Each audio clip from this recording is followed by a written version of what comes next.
नमस्कार. मी आपला मित्र विकी कांबळे घेऊन आलो एक नवा व्हिडिओ आपल्या स्पीकअप नाऊ या यूट्यूब चॅनलवर.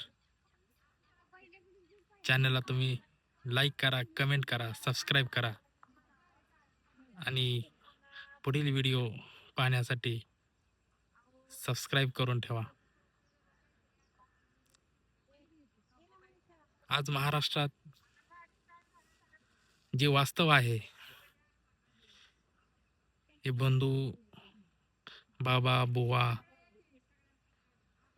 च्या नादी लागून महाराष्ट्रातील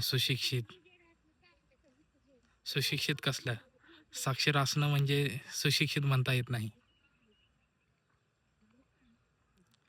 अशा बंधूंच्या नादी लागून, भविष्य ज्योतिषाच्या नादी लागून आपला जो विवेक आहे त्याला तिलांजली देण्याचं काम करतायत. पाहून अतिशय वाईट वाटतंय. तसं पाहिलं तर महाराष्ट्राला जवळपास 700 ते 800 वर्षांची प्रबोधनाचा वैचारिक वारसा आहे. संत ज्ञानदेवापासून नामदेव, तुकाराम महाराज, एकनाथ महाराज ते 19व्या शतकात महात्मा ज्योतिबा फुले, विश्वरत्न डॉक्टर बाबासाहेब आंबेडकर, राजर्षी शाहू महाराज अशा विविध महापुरुषांची, तसेच आधुनिक संत गाडगे बाबा, तुकडोजी महाराज यांनी हयातभर समाजाचं वैचारिक प्रबोधन करण्याचं काम केलं. समाजाला अंधश्रद्धा, कर्मकांडातून बाहेर काढण्याचं काम केलं.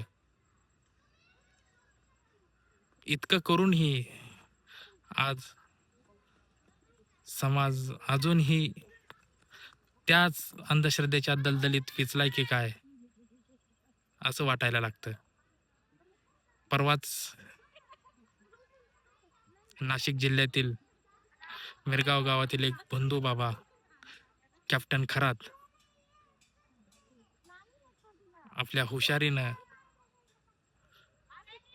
आपल्या मायाजालानं महाराष्ट्रातील कित्येक महिलांचं शोषण त्याने केलं. त्याच्या शोषणाला त्या बळी पडल्या. ही खरंच खूप खेदजनक बाब आहे. समाज सुशिक्षित होतोय, पण आपली मानसिक गुलामगिरी सोडायला तो तयार नाही. विज्ञानाच्या, तंत्रज्ञानाच्या साह्यानं जग आपल्या मुठीत आलंय, पण मनाची, वैचारिकतेची दरवाजे मात्र किलकिली झालेले आहेत. हे अतिशय खेदानं असं सांगावं वाटतं. पुन्हा एकदा महाराष्ट्राला त्याच प्रबोधनाची आज गरज आहे. पण शोकांतिका ही आहे, आज ते महापुरुष आज आपल्यात नाही आहेत.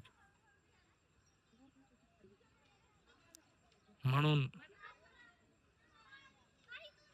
होता होईल तेवढं शिक्षण तर गरज आहेच, पण त्याबरोबर वैज्ञानिक दृष्टिकोनही तितकाच महत्त्वाचा आहे. तो आत्मसात करणं, वृद्धिंगत करणं ही शासन व्यवस्थेची जबाबदारी आहे. पण शासन व्यवस्था ही या गोष्टीकडे कानाडोळा करताना दिसते. याचं वाईट वाटतं.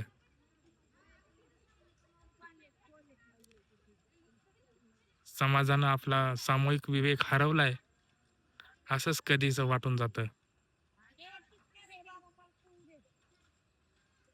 अजूनही आपण त्याच अंधार यात्रेत धडपडत आहोत की काय असं दिसायला लागतं.